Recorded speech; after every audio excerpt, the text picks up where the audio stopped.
Hi, everyone, and welcome again to yet another podcast on my Gaudium et Spes 22 Podbean podcast and YouTube video channel. I want to continue today with my conversation about Bishop Athanasius Schneider's new catechism, Credo, Compendium of the Catholic Faith. Last week, I interviewed a theologian from Benedictine College in Atchison, Kansas, Dr. Matthew Ramage, professor of theology and integral ecology there, and he offered a fairly negative assessment of this catechism.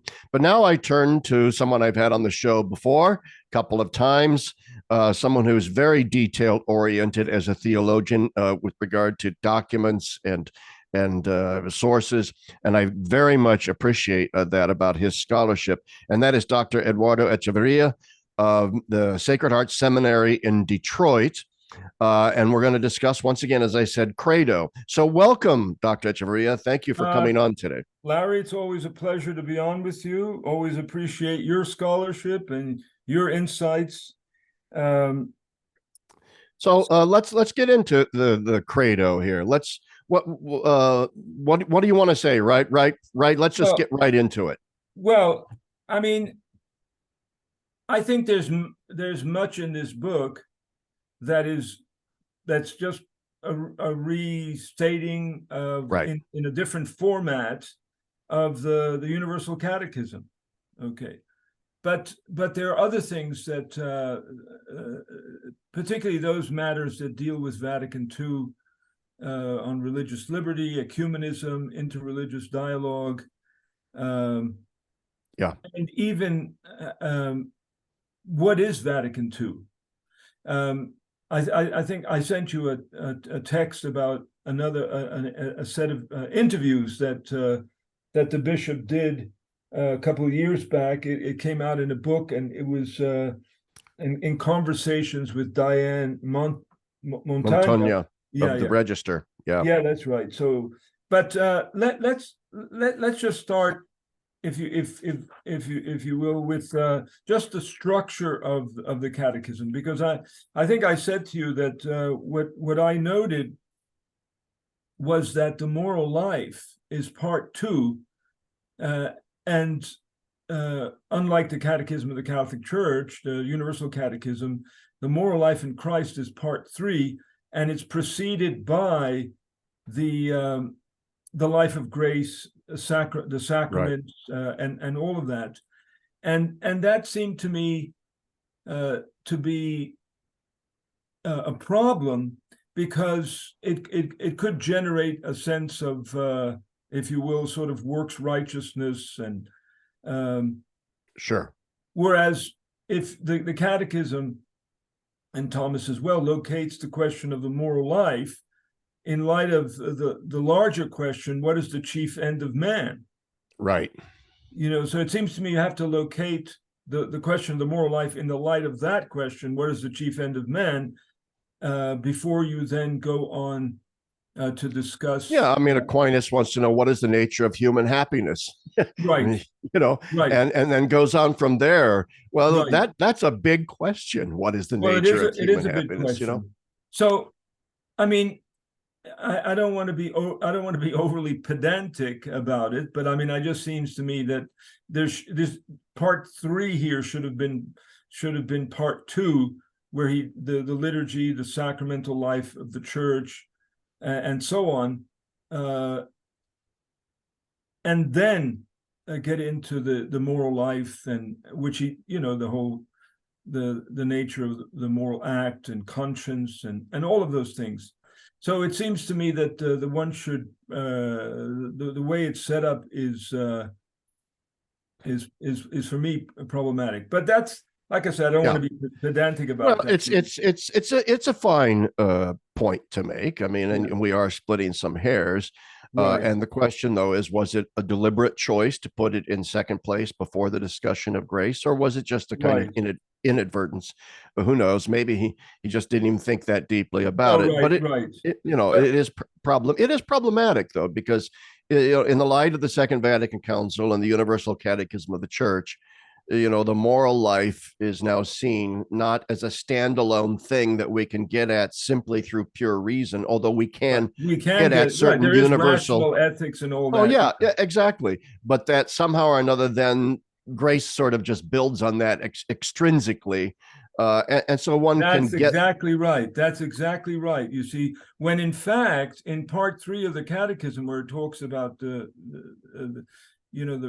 relationship, for instance, between the natural virtues, the cardinal virtues, and the theological virtues, it's very clear that the supernatural virtues are not just an add-on. They're not just a plus factor, but that they actually are the foundation, it says, of the moral life, you see. Yeah, and so those supernatural virtues properly order the natural virtues, the natural ones, to the ends of the chief end of man. You see, so you're right. I mean, you could get the idea that somehow, you could actually attain the chief end of man by just living out Aristotle's Nicomachean ethics. I remember in what's his name? Eric Mescal. I don't know. He was an Anglican Thomist. Yeah. And he said at one point, on this relationship of nature and grace, he said, well, some people presented it in such a way that you would have thought that the ends of man could be attained through Aristotle's ethics, but it would have been better, of course, if you had, grace and so on.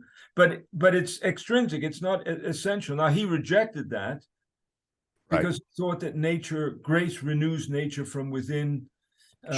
It's not a plus factor. It's not an add-on, and too often. That's the way it's been presented, even with respect to the sacraments. I mean, I remember, my wife and I used to, when we lived in Northwest Missouri, we were sort of like the lead couple for people getting married. And of course, they didn't really understand. You'd ask the couple who came to you, and you'd ask, well, why do you want to get married in the church? And of course, they didn't really understand, because they didn't understand what a Christian marriage was, you see. Mm-hmm. And they treated it in terms of this plus factor and et cetera. So it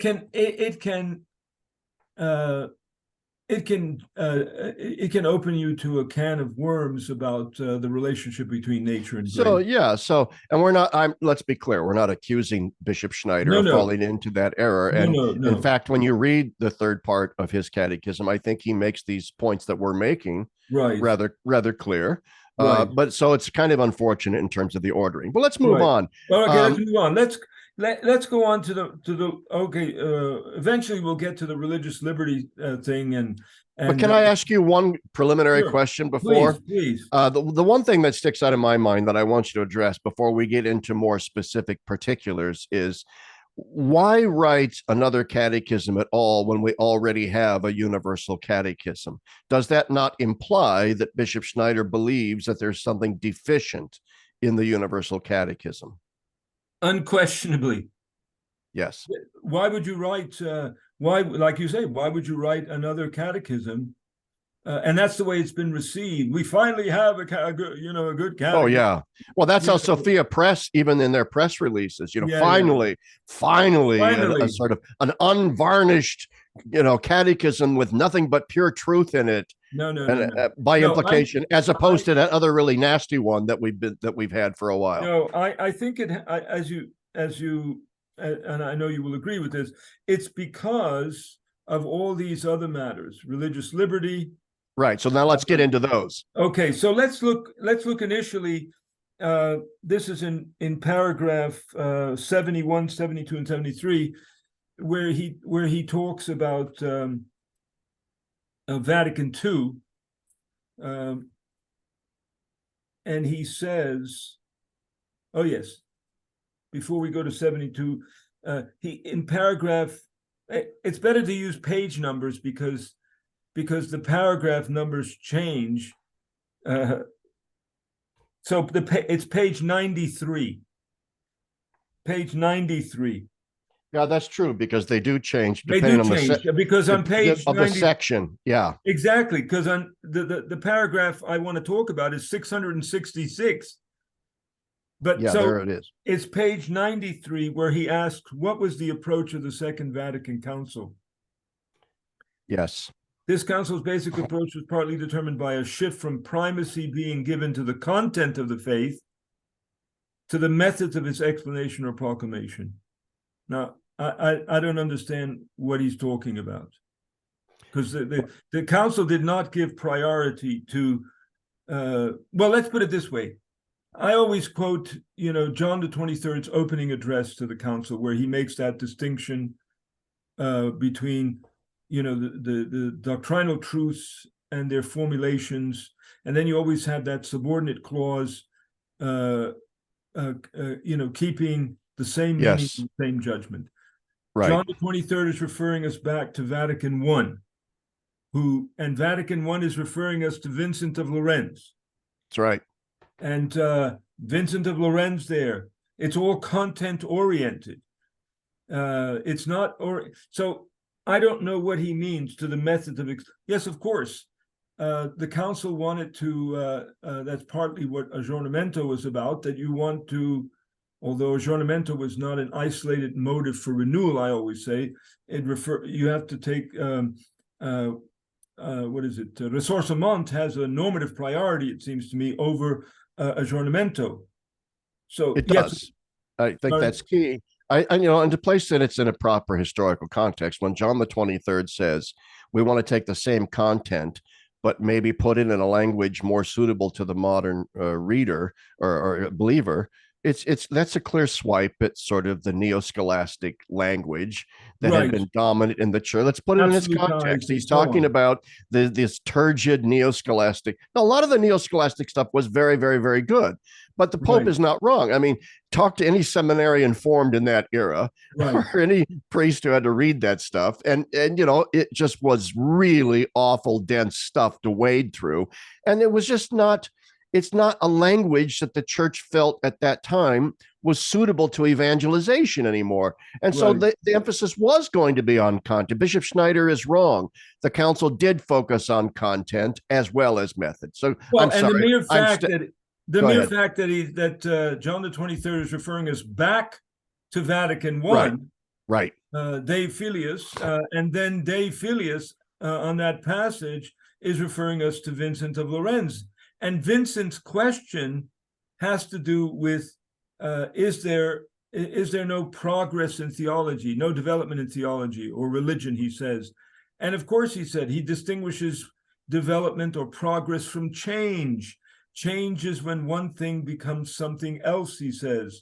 But development, progress, of course there's progress, but it has to be within the determinate limits of the dogma, keeping the same meaning and the same judgment, idem sensu, idem que sententia, all that.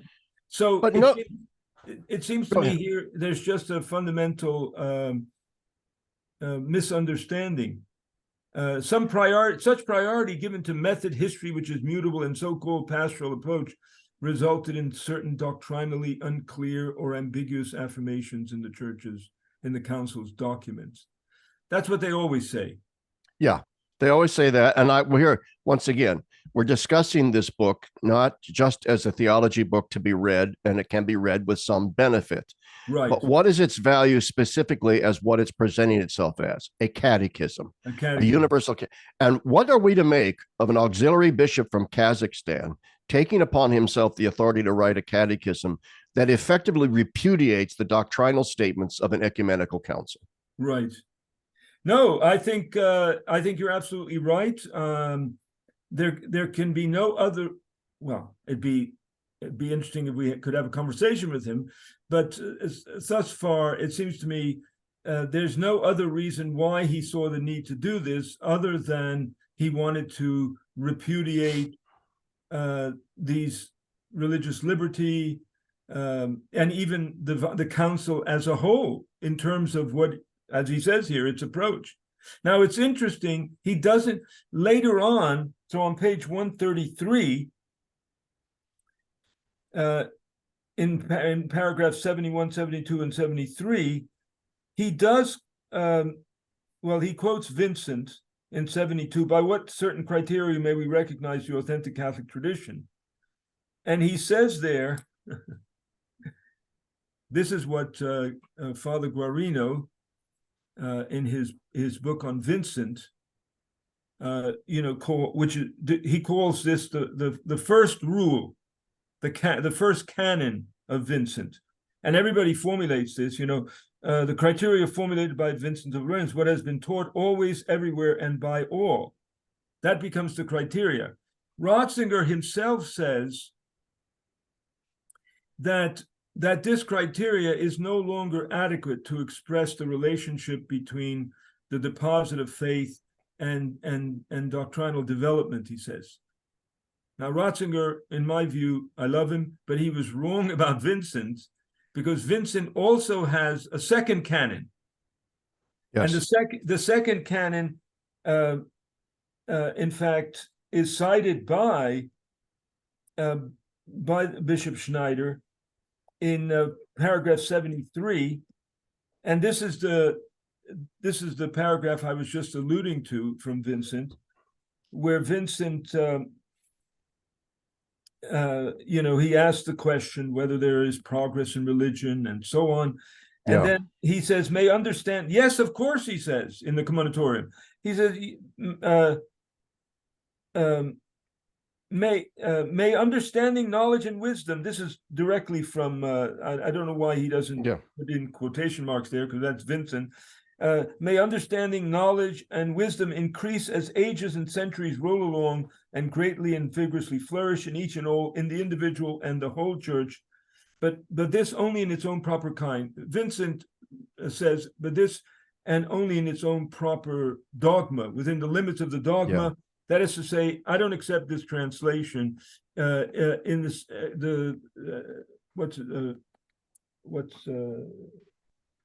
I'm trying to, my mind is going. Denzinger, of course, has a which is in the English, it was edited by Bob Vestigi, but in the same doctrine, the same meaning and the same judgment. The same meaning and the same judgment. I don't understand here the way that this is translated, although this is one of the several translations, but I accept Denzinger, and also Father Kamanchak translates it. By the way, that section you quoted is within the quotation marks, because the quote begins further up. That meaning of the sacred dogmas is ever to be maintained, which has once been declared by Holy Mother Church, and so on. Right, but there, it's I'd have to go and look, but I think the beginning of that quotation mark is from Vatican I, and Vatican I is... Oh, I see what you mean. So he's sort of strung together a couple of things here that should not be strung. I mean. So, but he doesn't connect this to Vatican II. No, he doesn't. Vatican II, remember, we just started off. There's John the 23rd in his opening address. He's citing, he has that famous where he makes the distinction between the proper propositional truths of faith and their formulations, and then the subordinate clause, keeping the same meaning and the same judgment, referring us back to Vincent. Sorry, referring us back to Vatican I, and Vatican I is referring us to Vincent. So it seems to me that if you're going to give an interpretation of Vatican II, you have to take this very seriously, and that it's the transmission of the content of faith integrally. That's right. Yeah, that's what John the 23rd says. The integrity of the Catholic faith, and so on. Yeah, John the 23rd did not call the council to suddenly change from talking about the immutable truths of revelation as expressed in dogma to suddenly now just talking about the immutable truths of historical vicissitudes and changing culture. Let's just all speaking as if John the 23rd was an uber contextual theologian, appealing to some uber subjectivist understanding of experience and so on. That is retrojecting back into John the 23rd and the aims of the council. Modern theological problematics that just were not at play in the council. And you do have theologians who've tried that. Right. There was so big discussion about whether John the 23rd actually made the distinction between the truths of faith and their expressions, keeping the same meaning and same judgment. And I remember reading a review of Peter Hebelwaite's book on John the 23rd, and it was reviewed by a Dominican theologian, and he refuted Hebelwaite's view, which said, "Oh, John the 23rd never made that distinction. You didn't say that." Okay, the priest, the Dominican priest, the theologian, he said, "We know he said it because there's a recording of it." There's a recording, he said. So yeah. So that's a whole discussion. John Finnis and I had a conversation about that because I wrote this article on this essay on Vincent of Lorenz in this volume on what is it, authority in Catholic theology, and had a lot of great essays and so on. So let's put it this way: whether he knows it or not, Bishop Schneider, with all due respect to with him, he's a smart man, et cetera, he's just wrong about the council. And he's probably a good bishop. I mean, I'm sure and a good man, but I think he's just I think he is responding to the current crisis in the church in a way that so many others are as well. I think in too overreactive a way to the council and so on. I think that's what's going on here. But to get back to this point at hand, in many ways, Bishop Schneider's accusation that the council privileged method over content, which led to ambiguities, is refuted by himself when later on in other places, and we're going to get into this in the catechism, he says, here are some things the council got wrong. So in other words, he's going to be disputing content claims that the council actually made.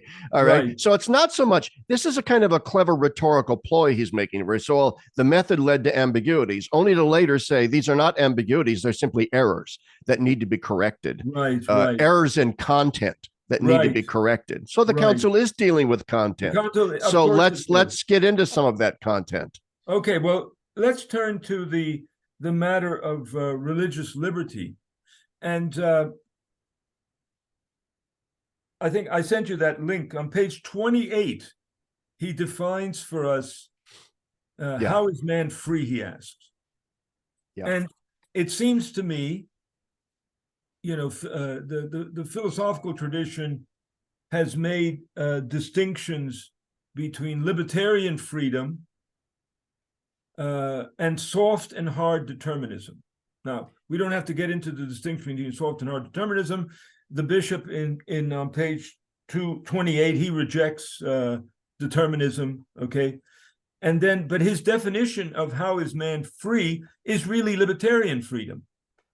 Libertarian freedom, as I said to you in that text, free choice in the sense of libertarian free will, in which man has free choices equally of good and evil.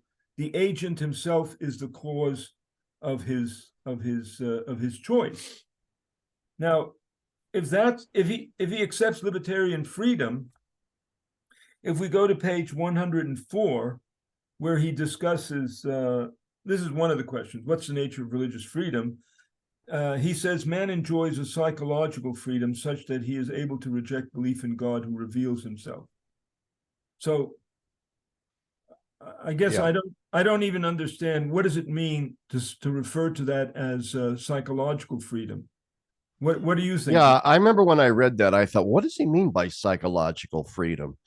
I mean, with regard to the earlier comment about his definition of freedom is essentially, well, we use our intellect and we choose things. Okay. The power of contrary choice. Yeah, I mean, that leaves this impression of the good and the evil and the in between simply present themselves to us as co-equal choices, and we choose. But that is a very, like you said, it's a libertarian understanding of. Now, whether or not he meant it that way, I think it would be good to have the bishop in front of us to explain himself. Maybe he's simply trying in that first part to emphasize that he rejects determinism. Right. Okay. And so, we have this freedom to choose amongst various things, so we're not determinists.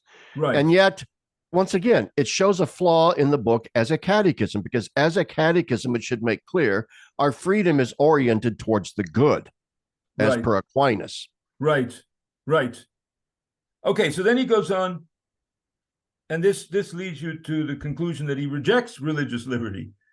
not only as a matter of a civil right, but also as a matter of as a moral right.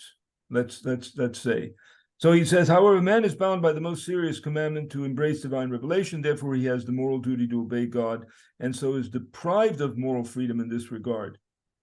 Indeed, man has the physical ability to sin, but he has the gravest moral duty to abstain from sin. Now, here I would say in the first place, well, of course, man can misuse his freedom. He can abuse his freedom. Remember, St. Paul says you've been called to freedom. Yeah. And so freedom, yes, of course. Nobody thinks that when Moses says in Deuteronomy 30, choose this day between life and death, clearly he's not suggesting, well, the choices are equal. You can find, if you choose, whichever one you choose, you're going to have life. No, of course not, because your freedom can be abused. But clearly, and so you have, in that respect, a moral duty to obey God. But whether you're deprived of moral freedom in this regard doesn't make sense to me, because the only way you can hold someone accountable, and I bring it back to libertarian freedom, the power of contrary choice between truth and falsehood, between good and evil, is necessary in order to be held morally accountable for making the wrong choice. If you're not free to make the wrong choice, how can you be held accountable for that choice? Right. And then, of course, he rejects it as a human right, as a civil right, and he doesn't think that that in matters of religion, it doesn't establish the title of a lawful right. Let me put it. This is how I explain, because he doesn't agree with dignitatis humani. No, he rejects it. He rejects it. So here's my view on that. Dignitatis humani holds that error has no rights. Correct. It's erroneous. It's people who hold erroneous beliefs that have rights. Correct. At the same time, I say to my students, going down the road here, there's a Buddhist temple. It used to be a Baptist church. Okay. I don't know why the Buddhists still kept the cross when they took over the cruise. Anyway, the point is, I say to them, look, we live in a country, a culture that says that the Buddhist has the freedom to be a Buddhist. Right. But that doesn't mean that the beliefs that he holds to be true are in fact true, nor does it mean that he's actually justified in holding those beliefs. So I think the dignitatis humani, assumes that there is a forum, a public forum, where there can be you can engage in a conversation about these matters. And remember, I said to you in a message that dignitatis humani holds that there are certain intellectual obligations attached to the act of believing. Yes. Chief of these obligations is to seek the truth and to reject falsehood. Yes. Now, here's where the traditionalist and Bishop Schneider's critique, I think, really comes into play, because I think what they want to say is that dignitatis humani indeed affirms, it says explicitly, all church teaching about, the relationship between church and state is still intact. We're not changing that. And we still have this moral obligation to seek the truth of God, and governments still have the moral obligation to seek the truth of God. So they're not in any way, shape, or form saying, well, a confessional state of some kind is impossible now, and we must adopt modern notions of government as purely secular. It does not say that. Mm-hmm. Instead, what it is affirming is this: even if we have a confessional state of some kind, however you want to conceive it, whatever that confessional state does, it must allow for religious freedom. Right? It has to contain within it, on the basis of the dignity of human beings, some allowance for human freedom. Now, the Bishop Schneiders of the world come along and say, we don't really like that. Okay, so what is it then that they're advocating? That would be what I would then ask. Okay, in your version of a confessional state, are you saying then that we ought to outlaw those Buddhists down the street like you were just talking about? I think that's what was the traditional defense of religious liberty. It didn't give a full recognition in a free society. I think they just don't. I think that what you just said is probably entailed by the position that they take. But here's just to chime in here with the matter of the church-state relation. I think that Vatican II shifted from what I would call, following what's his name, Maritain, the old Christendom is an ecclesiastically unified culture. Well, that's a dead end. There is no ecclesia. But the new Christendom is the sanctified laity engaged in the transformation of the world in the light of Christian principles, the Lordship of Christ. And then I always refer us back to chapters 4 and 5 of Lumen Gentium, the calling of the laity, the call to holiness. So the church is still engaged in the culture, transforming the culture, agents of transformation, agents that sustaining the integrity of marriage, family life, education. Why did the council write a decree on Christian education, and subsequent almost a dozen documents, which of course no educators, Catholic educators read, subsequent documents from the Congregation for Education that deal with all varied aspects, because the church still wants us to the church still wants us to engage the culture as a sanctified laity. So in that respect, I think, since there is no ecclesiastical unity of culture, an ecclesial unity, that's the old Christendom. I think that's a dead end. That's what they want. They want the old Christendom. That's right. And Vatican II embraces the new Christendom. And here's the other thing. I think I said to you, Archbishop Lefebvre, he wrote a book called Dethroning Christ, because he thought that Dignitatis Humanae, which he signed, but later on, I guess, decided it wasn't. He argued there that Dignitatis Humanae really dethrones the Lordship of Christ. So they don't see how to reconcile religious liberty with the Lordship of Christ, because they think that you're doing, what does he say in on 105 in paragraph 752? They think that the false notion of religious freedom makes the individual conscience a source of rights and duties in religious matters. I don't understand that. That to me is a false reading of because it implies that just because we're allowing for religious freedom, that somehow now there aren't objective sources of revelation and the concepts of the moral good, human rights. We hold these truths. I mean, that was yes. But it goes to show that what their fear is. Their fear is that all of this is going to lead to a runaway subjectivism, relativism, religious indifferentism. Exactly. And you know what? That those are not unfounded fears. Those are legitimate. And many council fathers who were, Dignitatis Humanae was very contentious. And it was contentious precisely because many of the more conservative council fathers worried that modern iterations of religious freedom were actually deep down expressions of religious indifferentism and relativism. Absolutely. And therefore, for this great ecumenical body to embrace religious freedom, even if that's a good idea, maybe it's not really practically a good idea, because maybe it then green lights all of this nonsense that we see out in the culture. So, in other words, I want to steel man here their fear and that their fear of a religiously indifferent culture is something that even John Paul and Benedict, dictatorship of relativism, it's all true. But the question is, there, as you pointed out, there simply you can't put the toothpaste back in the tube. There's no putting the genie back in the bottle here.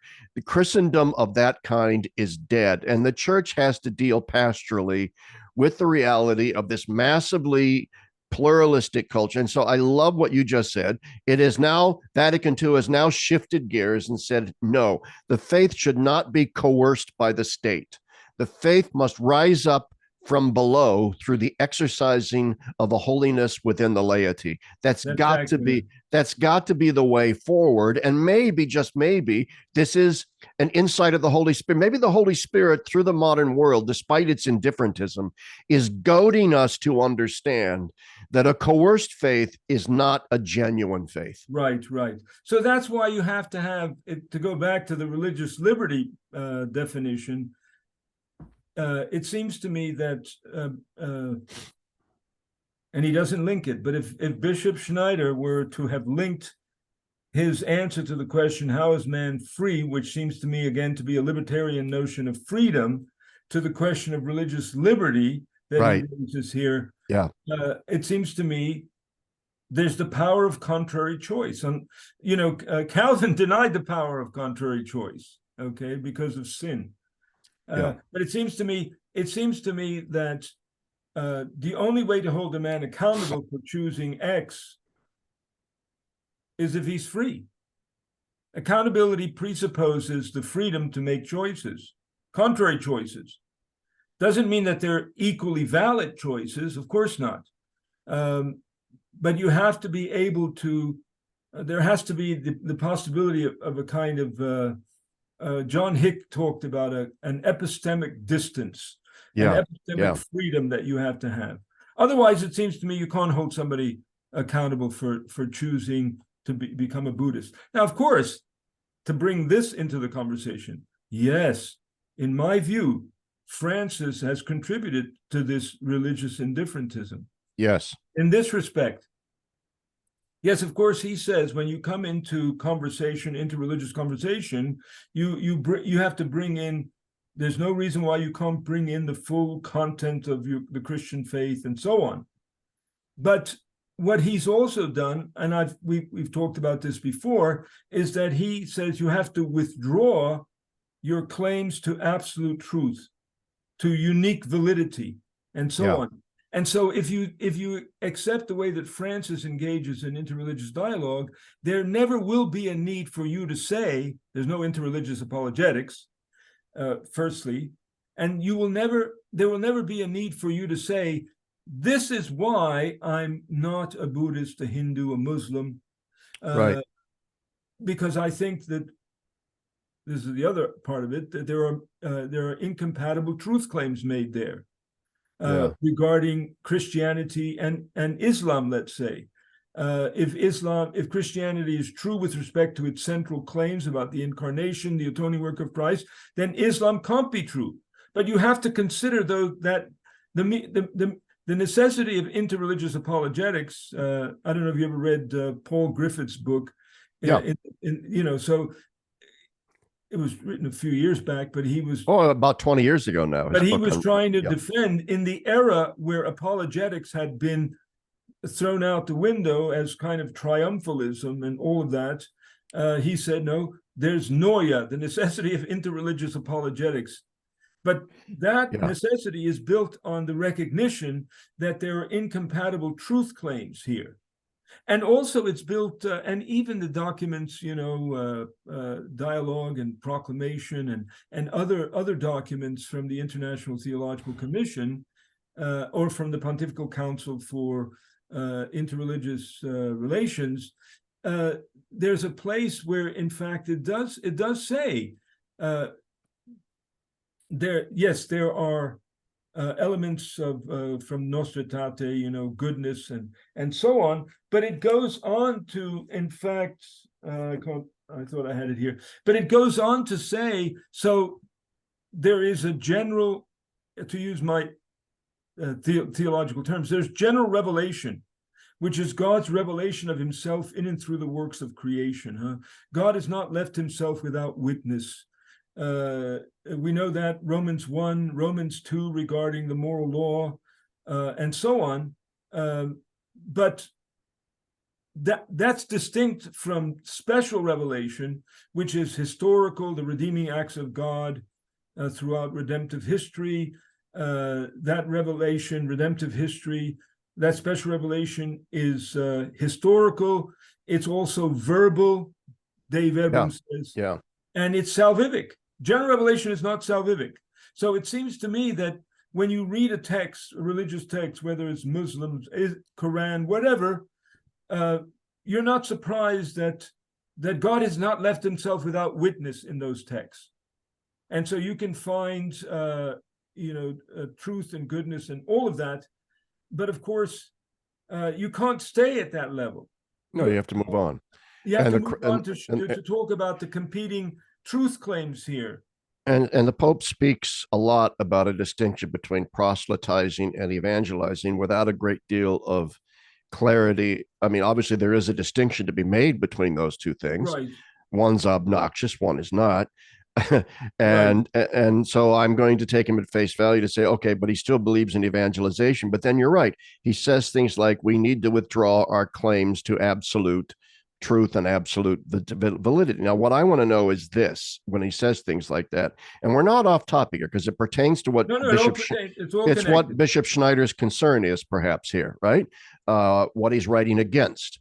And so next we can get into interreligious dialogue and ecumenism in this catechism. But the question that I would have for Pope Francis when he says we need to withdraw these claims, does he mean simply this, that is obviously something that I think is legitimate, where temporarily, as one begins a conversation, one brackets, okay, you bracket the sort of absolute truth claim that you're making, set it aside temporarily as you first begin by exploring common ground, what we have in common, establishing, in a sense, the friendship in an open and honest conversation, and then gradually bring in the truth claims.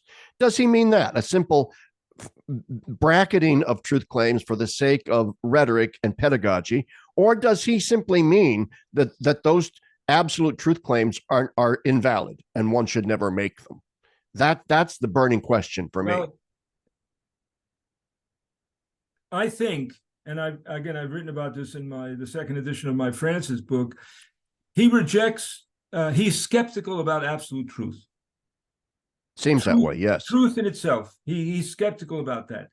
And that's because he thinks that truth, ultimately, it's this false dilemma that Aquinas exposed as specious between propositions and reality, And right. Pope Francis rejects absolute truth claims because he thinks, no, it's not here. Anyway, he thinks that ultimately truth is a relationship, he says. It's a relationship. Yeah. And I expand on this because he's replying to a question that, that atheist, the late atheist Scolafario raised, and asked him whether he believed that truth was absolute and et cetera, et cetera. And he says to him, well, in the first place, he says, I don't speak of absolute truth, he says, because that assumes that truth exists in itself and truth is a relationship. And then I say, well, the Pope here is confusing the conditions under which I come to know that something is true.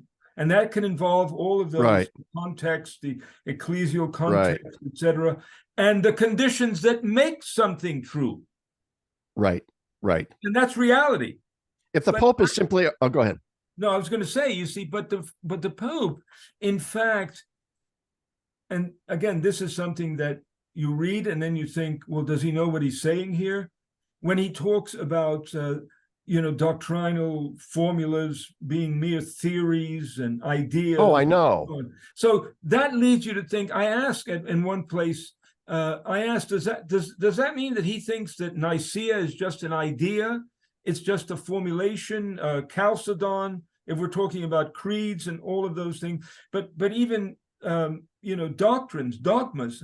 So he diminishes the significance of propositional truth. He diminishes he's skeptical about speaking about absolute truth. What's his name? Andrew Lakutis had, when I had said that, I rarely get into these discussions on Facebook, but I had said it at one point, and then he said to me, "Oh, the Pope is just saying that you have to exercise a certain humility, with respect to what you know." And I say, the Pope emphasizes so much the inadequacy of our theological formulations that in the end, you don't really know whether inadequacy of expression means inability to express doctrinal truth, the truth about dogmas and so on.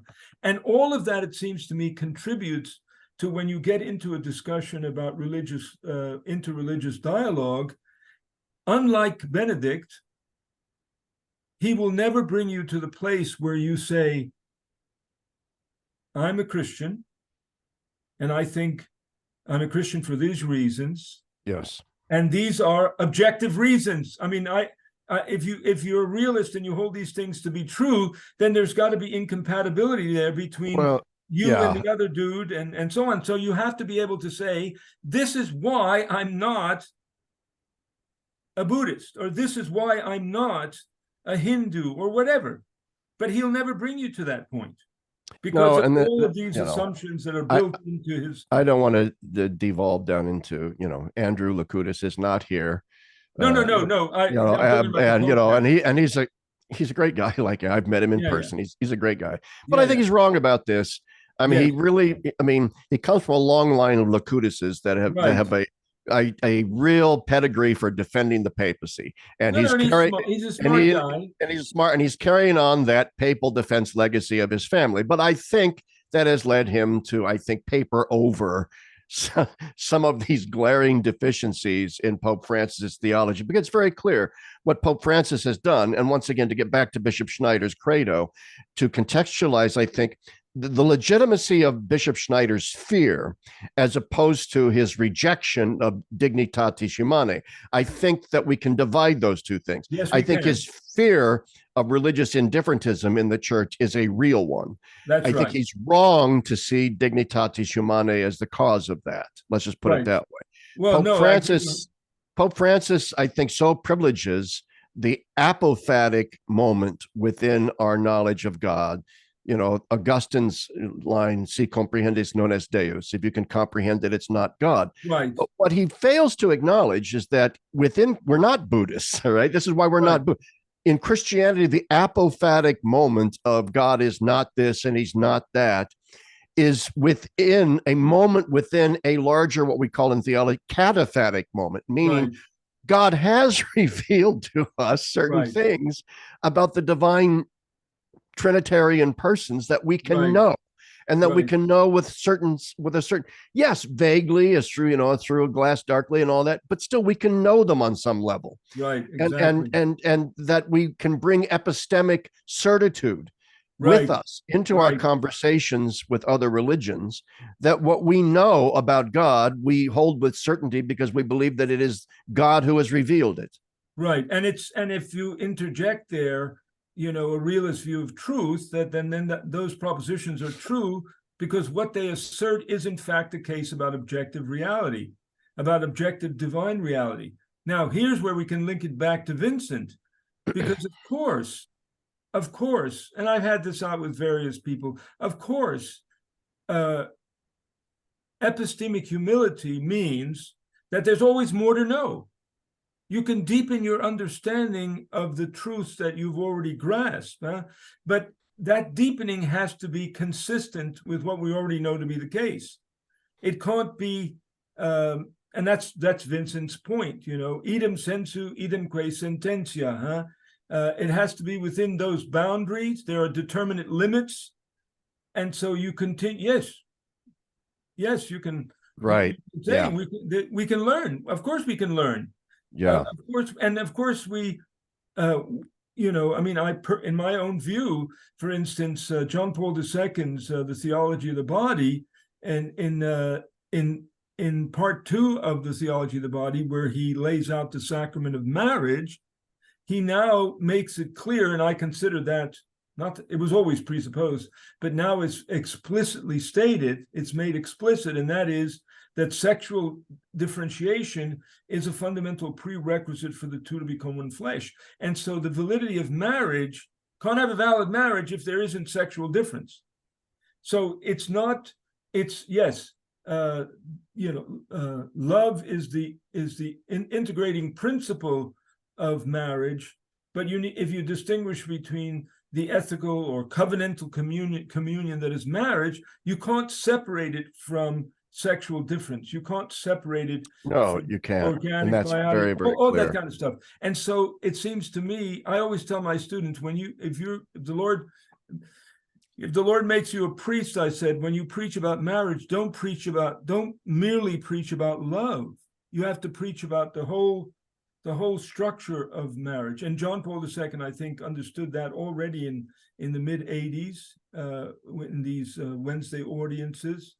And so, so there can be, in other words, my point is, there can be development even within the determinate boundaries of dogma, so long as you're deepening the understanding that you come to is consistent with what you already know to be the case.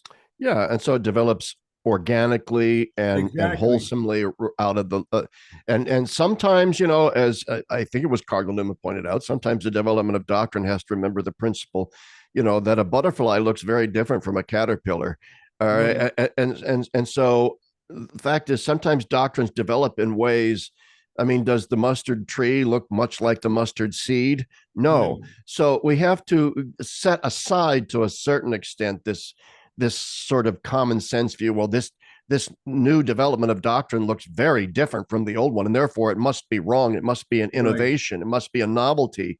Without first taking. He thinks. Yeah, and that's what he thinks. He thinks that the religious freedom stuff, the interreligious dialogue stuff, the ecumenical stuff, that these are all novelties that have no roots in the seedbed of tradition. And I think we both think that this is wrong. And it's kind of not a good thing for something that's purporting to be a catechism of the church to sort of put out there. I think it's a little bit irresponsible for a bishop, to put out there that these things are all disruptions of the tradition.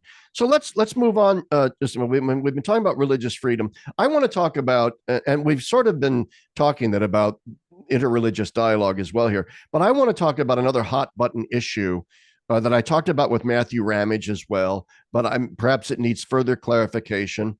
I know Dr. Peter Kwasniewski has written an article on this that people have sent to me, and Peter sent it to me, which is Bishop Schneider's claim that you do not have full human dignity until you are baptized. Right. Let's talk about that. Okay, so to me, that presupposes a full. Who am I? I'm not a bishop. But to me, it presupposes a false understanding of the relationship between nature, sin, and grace. Yeah. Just to take as an example, the catechism, when it talks about the sacrament of marriage, it doesn't begin with the redemptive order, if I could put it that way. It begins with the order of creation. Marriage is grounded in the order of creation. It refers us back, like Jesus did in Mark 10, to the creation text of Genesis 1:27, Genesis 2:24, and so on. So from the order of creation, but then it goes on to say marriage in the regime of sin. So yes, of course, the marriage has been affected by sin. Human nature has been affected by sin. There's no area of human life that's unaffected by sin. There are the noetic influences of sin, et cetera, et cetera. All of that is the case. But then, so one presumes, by virtue of being created in the image of God, you have human dignity. That dignity may be tarnished because of sin, and so on. Yeah. But then grace is about the renewal of nature. It's within the order, the fallen order. It's not, remember I said earlier, it's not an add-on, it's not a plus factor. It's not that human nature is somehow this actually, in one way of reading someone like Calvin, I talk about this in my book on divine election. I have a chapter on Calvin. He tries to maintain the Augustinian principle, which is that it's not nature that has been vitiated by sin. It's, in fact, nature still remains the same, the way God created it. But of course, it's the practice of marriage as it's embodied.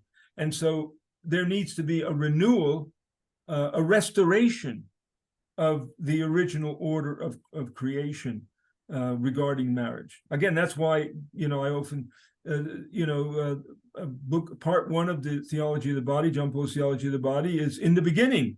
But in the beginning, it doesn't refer to the garden. It's referring to the order of creation that continues to have validity in terms of God created man in His image, male and female. The two, which two? Well, male and female, because it's referring us back.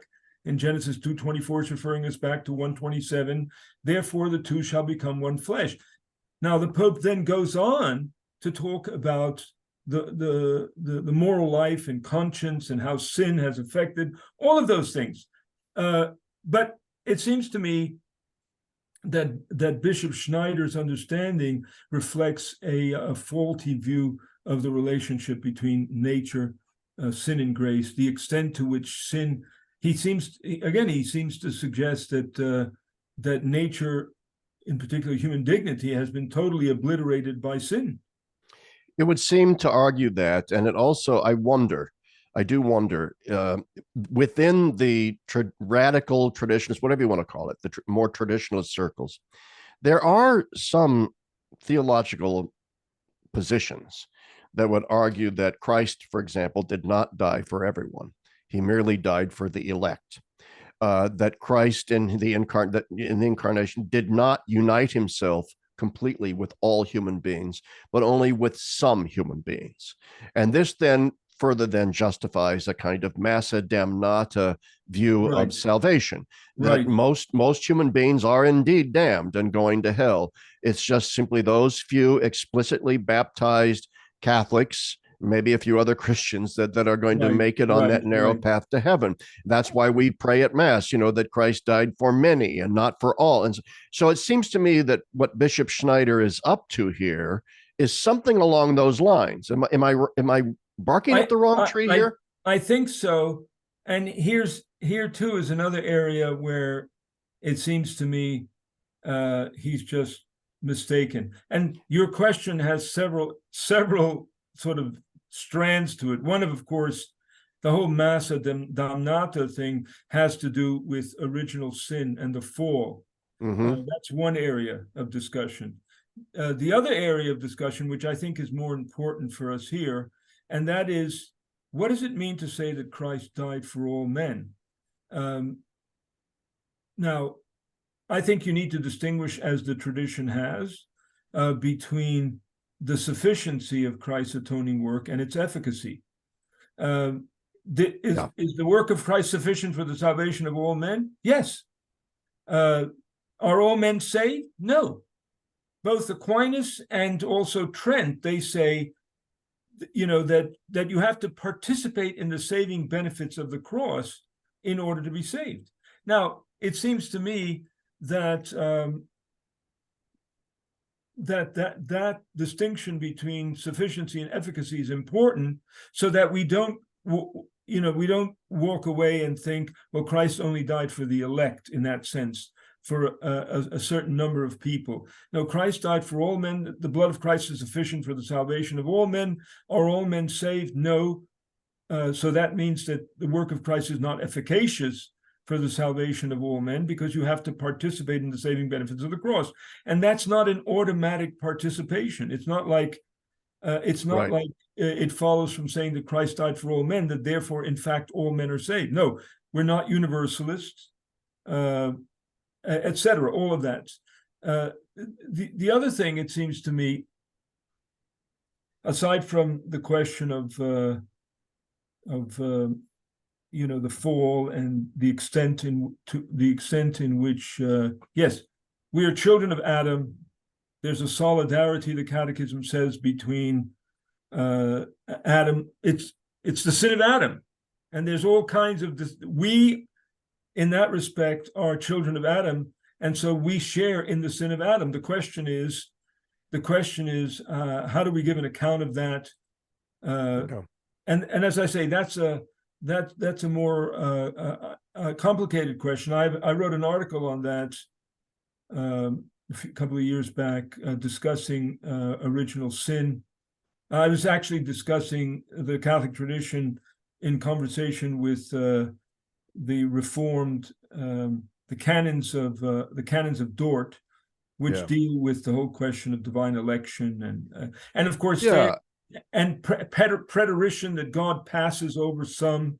So it's negative reprobation. You'd have to defend negative, even if you don't defend positive reprobation, because negative reprobation, that God simply doesn't do anything.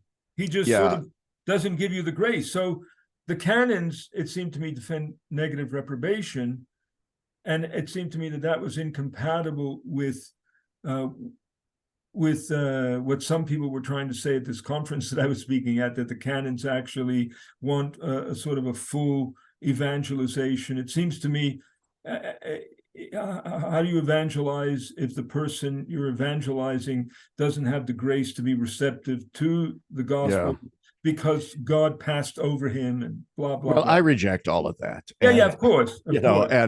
And I don't think it's given to us to know.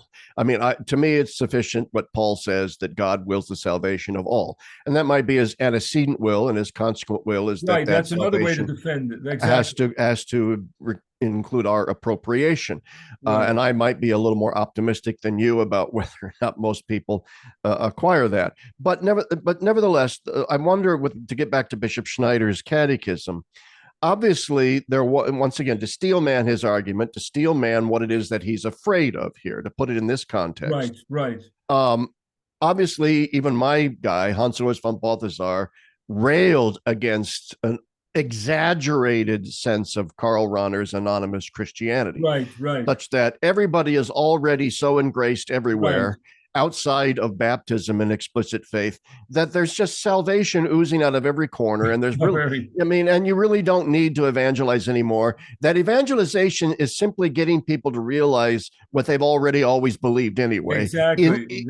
Implicitly. Now you're just making Rahner's language is what is unthematic is now thematic. You now make it clear to them. Okay, so maybe Bishop Schneider is emphasizing this question of differences in human dignity because he wants to curtail that kind of runaway anonymous Christianity, or a notion of engracement outside the confines of the church that is so extreme that there's no longer any distinction to be made between inside the church and outside the church.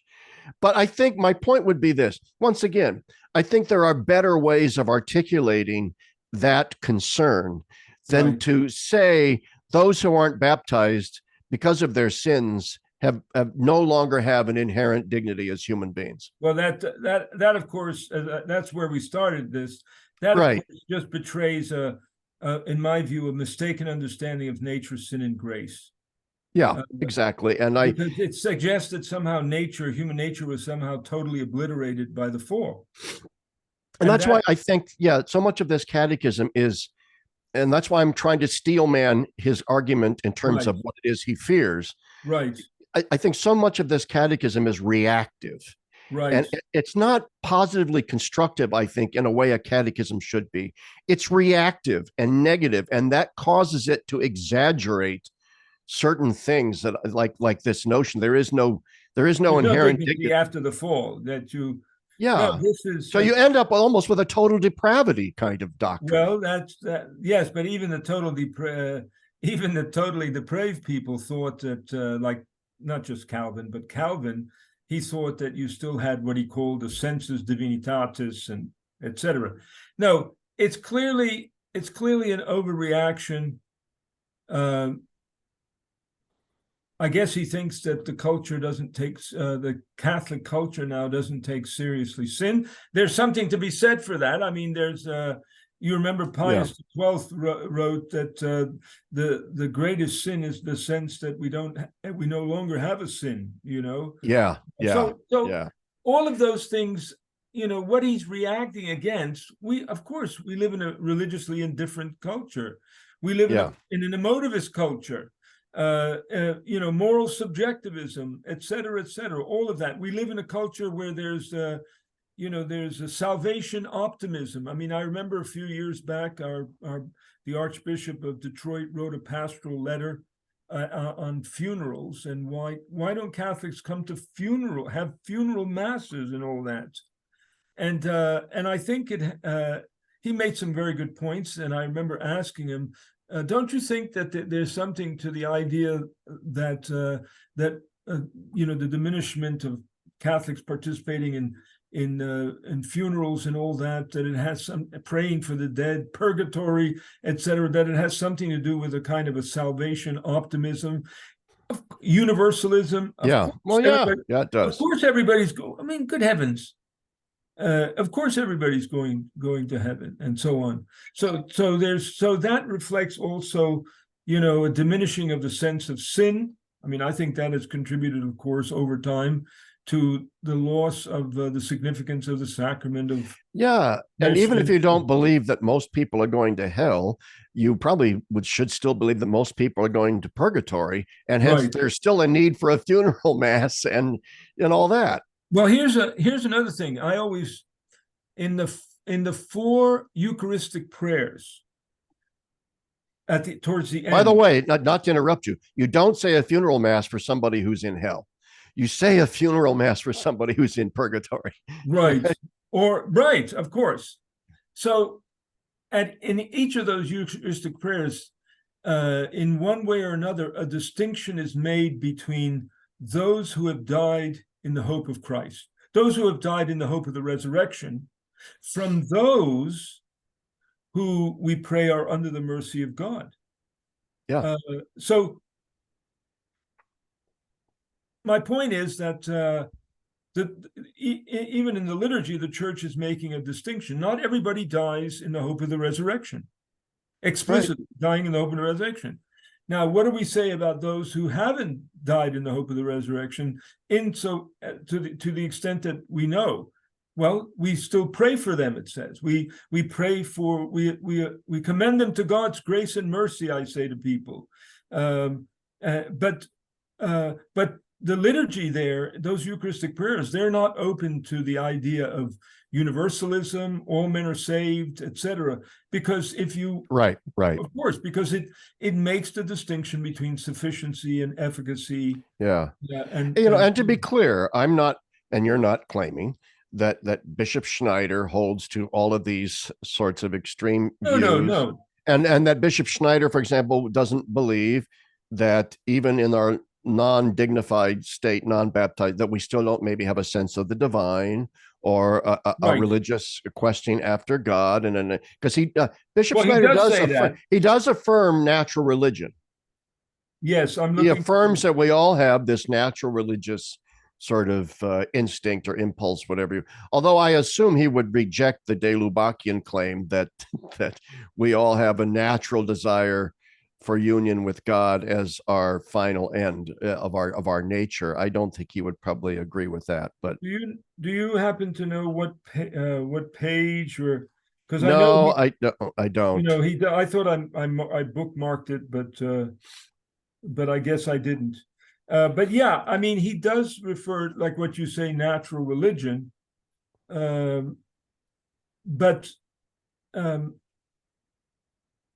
I don't remember. Well, what he says, it's in the section where he's dealing with non-Christian religions or even Judaism, for example, even.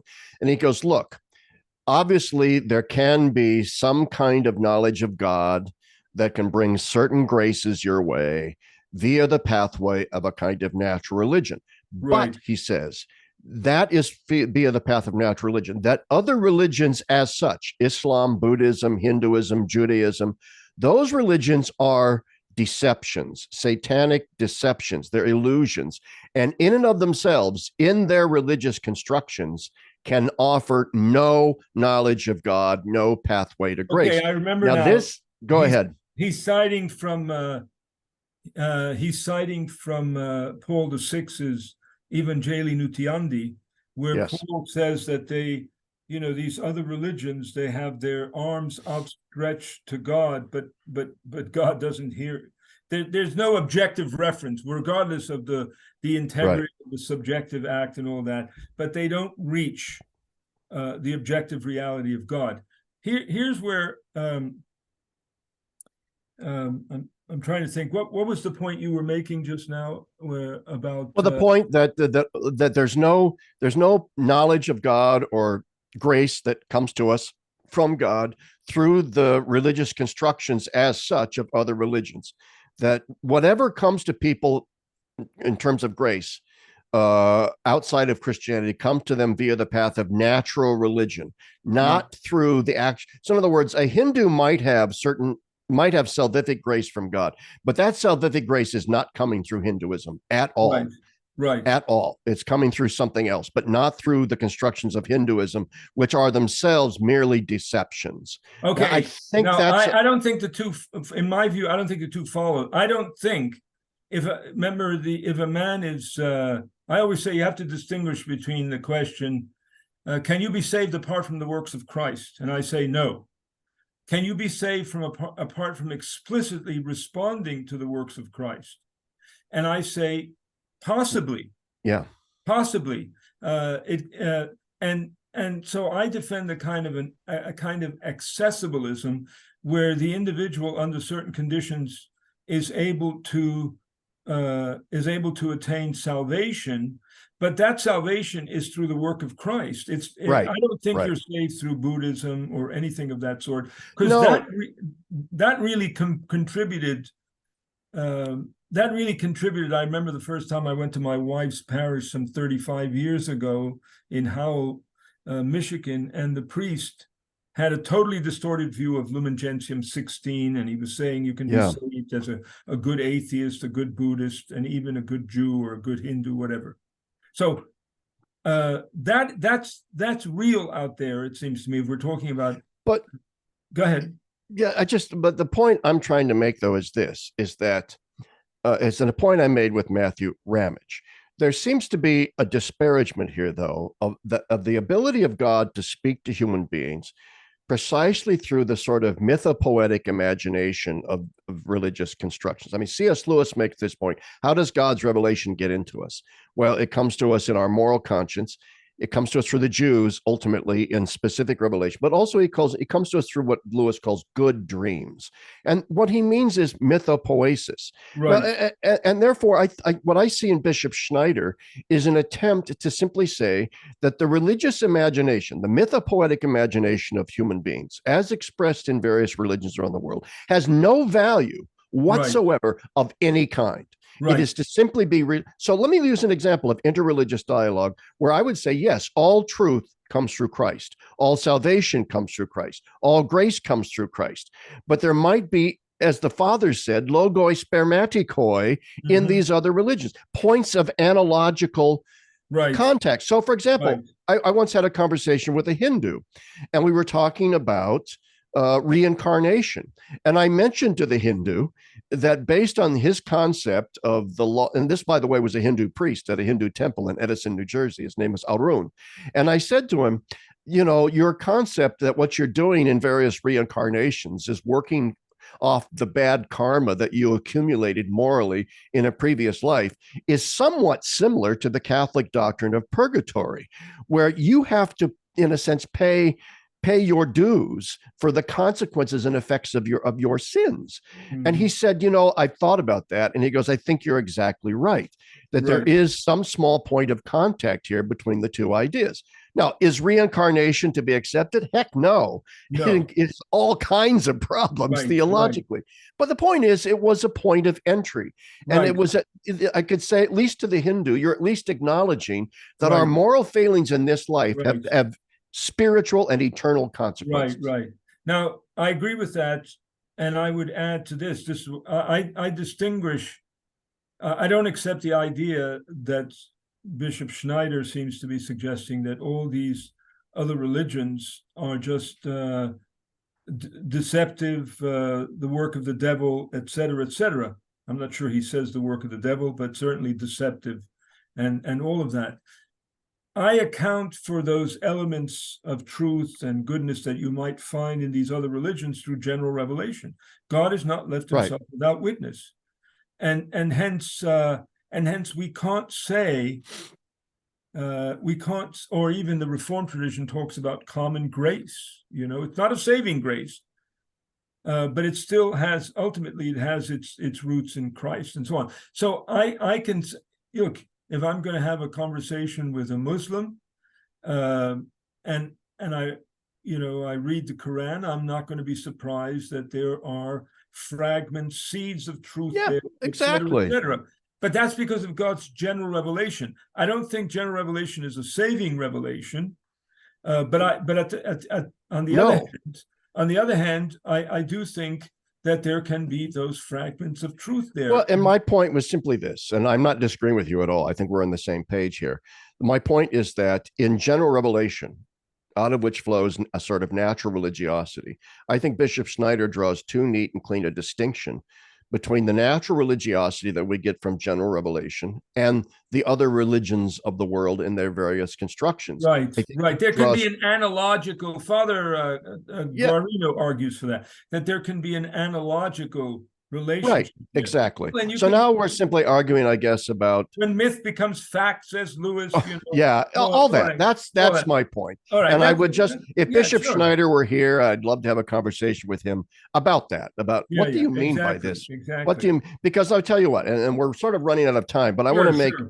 I make one a point here that I think is important, and it's this. Ultimately, the reason why I'm spending some time talking about this is that even though I've tried to steelman Bishop Schneider's fears and that they're legitimate in many ways, I do ultimately think that this book, as a catechism, has some dangers.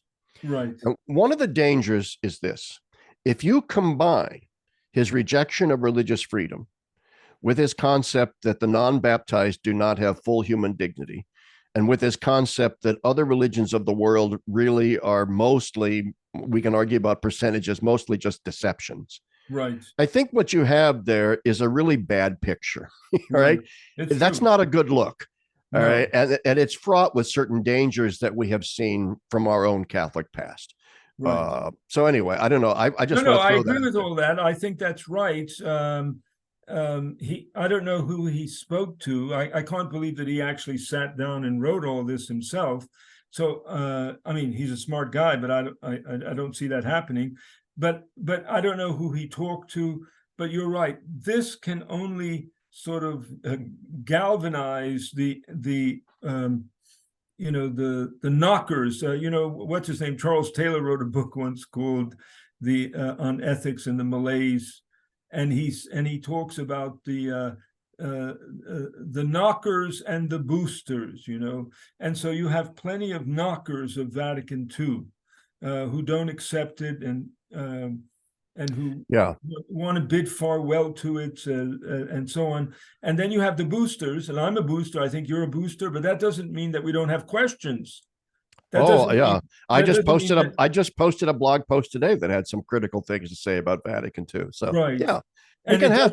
That's my complaint with Bishop Schneider isn't that he complains about Vatican II. Anybody can do that. You're free to do that. Right. It's just I don't agree with his complaints. Right. I don't agree. I think they're the wrong ones to make. I think they're the wrong ones to make. Even if in practice we see religious indifferentism, subjectivism, a culture of universalism, and so all of that is real. But you and I agree that we don't blame Vatican II on that. I never accepted the idea that the documents of Vatican II are written intentionally in a kind of a deceptive way so that you can accommodate a variety of viewpoints. I think you have to have an interpretive approach to those documents that see them in their historical context, see them in fact in continuity with, like on the question of religious liberty, with 19th century popes who rejected religious liberty, or even the question of ecumenism. There's a measure of continuity between Motalium Animus of 31 and everything that Pius XI rejected about ecumenism Vatican II still rejects. But Vatican II asks the question, what is ecumenism? Yeah, and what is, and so I want to be clear when I say I have no problem with Bishop Schneider criticizing certain aspects of Vatican II. I agree with that, but I also don't think a bishop of the Catholic Church should be rejecting That's teachings. exactly, there's an important difference there. And I don't reject any teaching of the Second Vatican Council, even though I have some questions about aspects of it. You What's know, his name? Ratzinger said, one of his last addresses, Benedict said he thought Nostra Aetate was a great document, but where he criticized it was that it was too positive, he said, about other religions. Yeah. So you can, and I think it was that's too true. And I think it was too positive about the state of modern culture. That's also true. That modern liberal democracy was this wonderful thing. Right, and so right. Yeah. And given where we are now in our culture about free speech and an open forum for discussion and so on, I think it was probably too optimistic about that you could then have a reasoned conversation, since all men have these intellectual obligations for believing, the act of believing, that you could have a reasoned conversation in the public forum. And that's not happening now. You can't go to a university, whether it's Harvard or Columbia or wherever, and actually give a discussion, a defense of pro-life or whatever. No, they're going to yell at you, scream at you. Yeah, I like to say that the council suffered from a double naivete. It had a naivete about the relative strength, the internal strength of the faith life and the culture of the Catholic Church in the West up to that time. And also and then it had a naivete about modern culture. That you could just, all the culture was just waiting breathlessly for the Catholic Church to enter into dialogue with it. And that's just not true either. No. And it was wrong on both counts, but that doesn't mean that its doctrinal affirmations, its theology and so are therefore to be rejected. It just means it had some blind spots, about culture primarily. Right. It tells us to read the signs of the times, but I don't think it was very good at reading the signs. Very good at reading. But the other thing is that they try to, Bishop Schneider and others sympathetic to his approach here, they try to dismiss the council by certain aspects of the councils, like the decree on ecumenism and Nostra Aetate, as these were just prudential judgments, you see. And so the council wasn't intent on making any doctrinal statements and blah, blah, blah.